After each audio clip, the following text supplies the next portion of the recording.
I now give the floor to His Excellency Robert DUSSEY, Minister of State, Minister for Foreign Affairs, Cooperation and Regional Integration of Togo. Madame la Présidente, Madam President, ladies,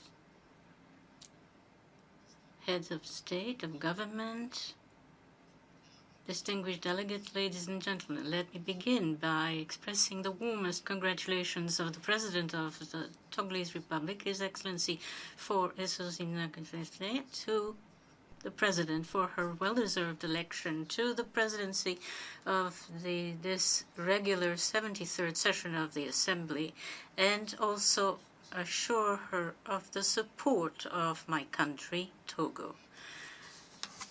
I would also like to pay a well-deserved tribute to your predecessor, Mr. Miroslav Lajčák, on his masterly presidency of the General Assembly.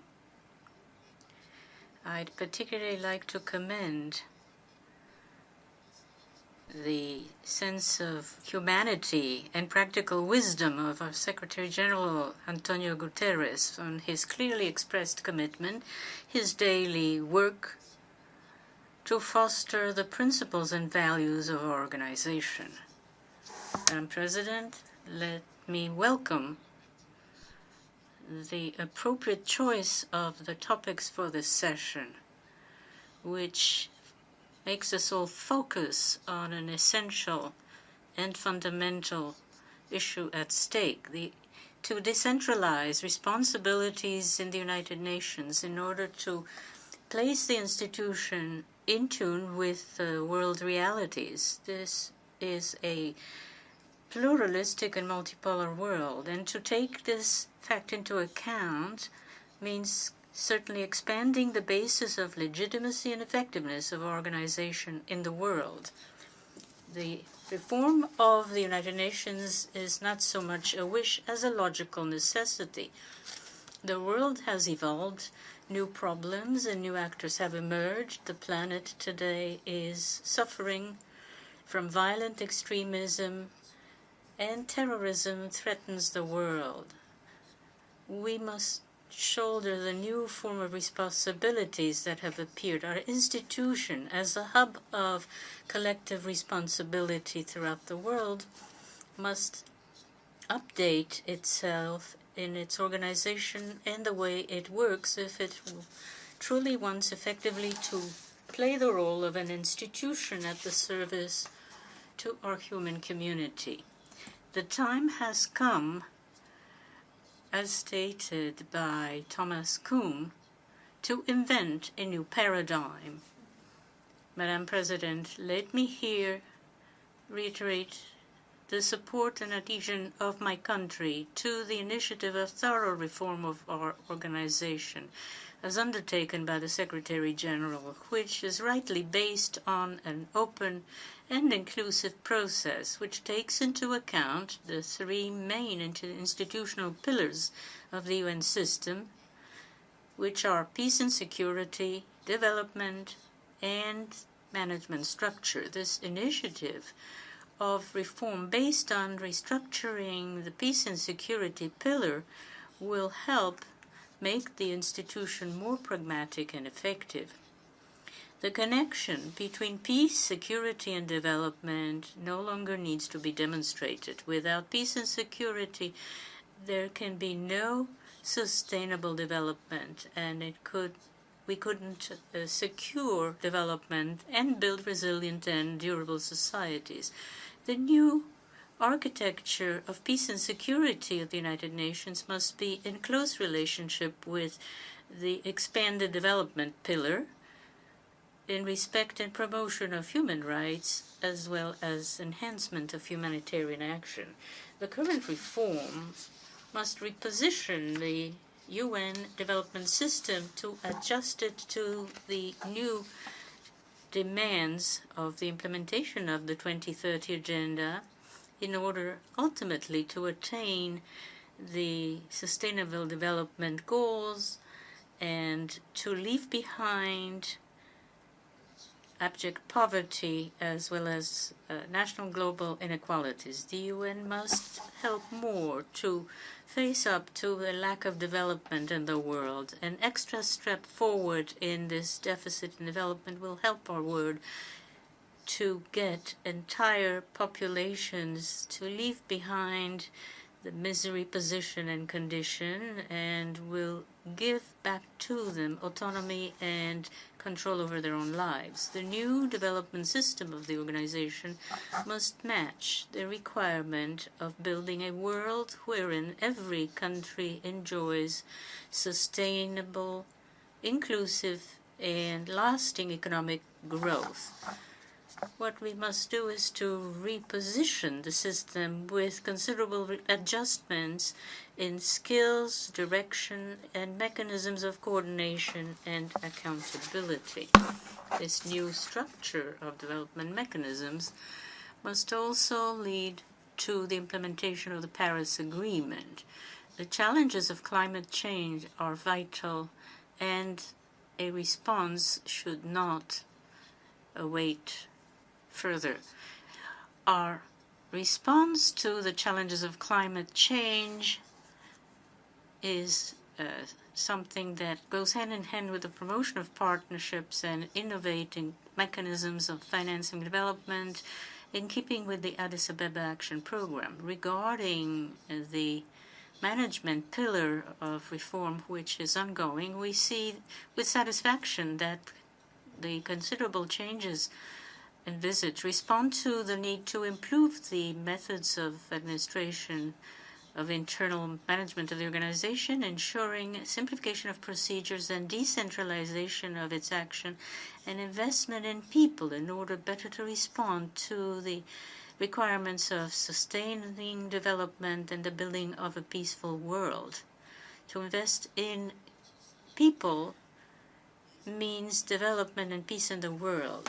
The reform in question today is designed to make the UN a more dynamic and competent organization. These are current world challenges which invites us to strengthen the United Nations.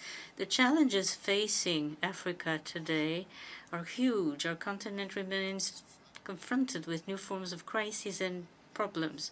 Africa, unfortunately, is home today to centers of terrorism in certain regions, and countries and populations who aspire legitimately to calm every day have to face barbaric acts stemming from violent extremism, ignorance, religious intolerance, and ideological fanaticism.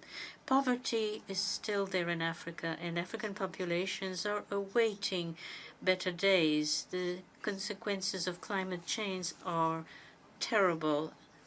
Migration which decimates whole segments of African youth.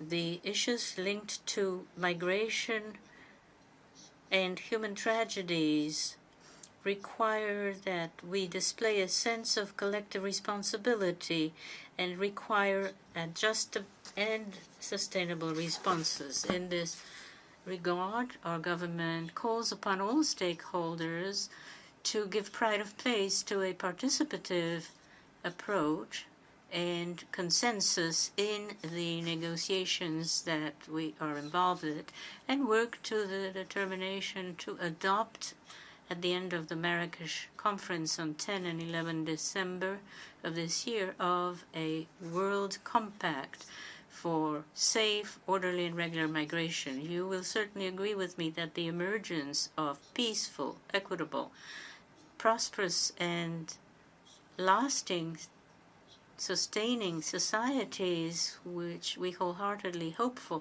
cannot happen if we do not have mutually advantageous, effective, and innovative partnerships. For this purpose, the UN, in order fully to play its role of coordination, should base its action more on regional and sub-regional organizations in the sphere of international peace and security and development.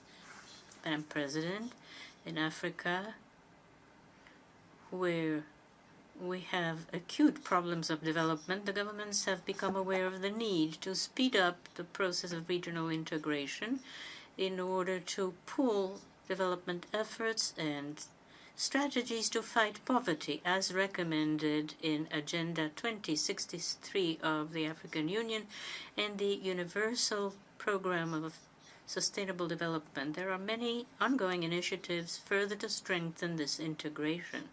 In this connection, Togo is pleased with the appointment of his president by his peers to lead the project to establish a single market for air transport in Africa, an important instrument of economic integration of the continent. The efforts are going on to mobilize states to sign the solemn engagement to create this market. Regarding international peace and security,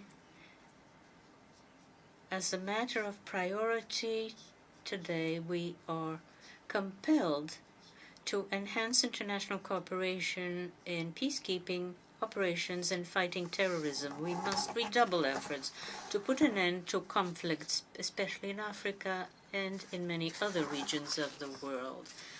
We must here express a well-deserved tribute to the main role which the United Nations has always played in the world by means of various peacekeeping operations whose majority unfortunately concerns the African continent. In passing, let me say how happy I am at the peace agreement between the protagonists of the South Sudan crisis and call for the implementation of commitments undertaken for peace in that country. As a member of the African Union Peace and Security Council, we believe that greater cooperation between the peacekeeping structures of the United Nations and operational mechanisms of the African Union are imperative. The resolution adopted by the General Assembly last June on the occasion of the biennial review of the United Nations World Strategy to Fight Terrorism means that we must act accordingly. In this connection, the Togo government welcomes the holding in Lomé on 30 July of this year at the occasion of the mandate of Togo as president of the Conference of Heads of State and Government of ESCWA, of the first joint summit of heads of state of government of ESCWA and the Economic Community of Central African States on peace, security, stability, and fighting terrorism. This meeting, a first of its kind, organized upon the initiative of the two sub-regions, led to the creation of a mechanism of prevention and preservation and the maintenance of peace in the common space of the two communities in order to enable the United Nations to assert its leadership role to be played effectively and fully as guarantor of peace and international stability. It is essential to continue and complete the reform of the Security Council. The reform of our organization will not be complete if it does not also entail the reform of the Security Council. The new approach, focusing on a shared vision of responsibilities, recommends that all member states of the United Nations become involved in solutions to problems of international peace and security. Thus, the Security Council has expanded in order to have a greater and more equitable representation of all regions of the world, would contribute to rendering more effective the accomplishment of its important mission. Although my country is pleased to consult at the consultations held this year, allowing states and groups to make proposals to enrich discussions, we wonder about the results of those negotiations, which have clearly not moved for 28 years. at the national plan, Togo shares the common commitment of UN member states in the achievement of the Sustainable Development Goals. For the government of Togo, it is a matter of turning our country into a middle-income country, which will be economically, socially, and democratically stable and open to the rest of the world. The National Development Program, which was recently adopted, is in keeping with the 2030 Agenda for Sustainable Development, the 2020 vision of the Economic Community, or the ESCWA, for Agenda 2063 of the African Union. It is determined to transform the structures to be more inclusive and resilient.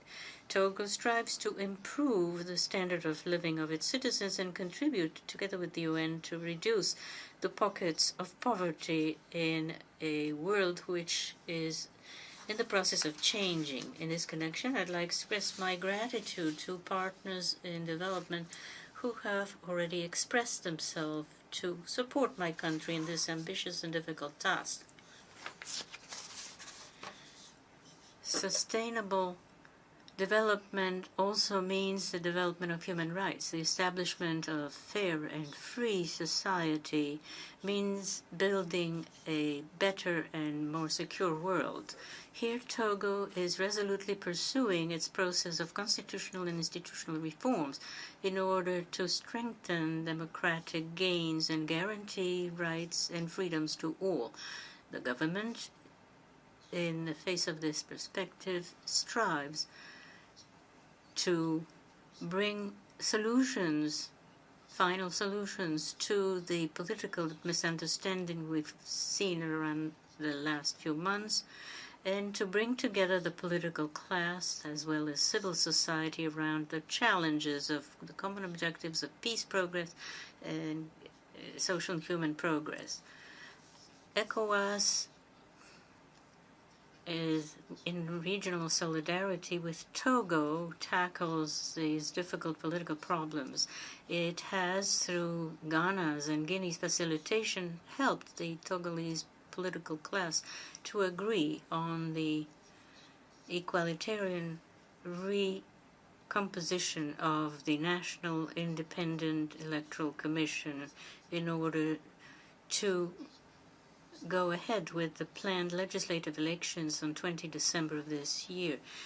Madam President, ladies and gentlemen, Secretary General Kofi Annan, who left us last year, to him we pay well-deserved tribute and gratitude for his admirable commitment and the service of peace in the world, said on 24 September of 2001, the only way forward which offers some hope for a better future for all of mankind is cooperation and partnership. It is thus by working together that we will be able to build the kind of world we want to leave to future generations. Thank you.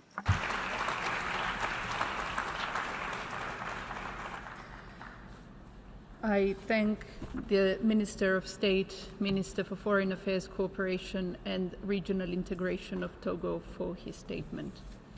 We have heard the last speaker in the general debate for this meeting, and we will continue the general debate tomorrow at 9 a.m. in this hall. Before we adjourn, the exercise of the right of reply has been requested. May I remind members that statements in the exercise of the right of reply are limited to 10 minutes for the first intervention and to 5 minutes for the second intervention, and should be made by delegations from their seats. I now call on the representative of the Islamic Republic of Iran.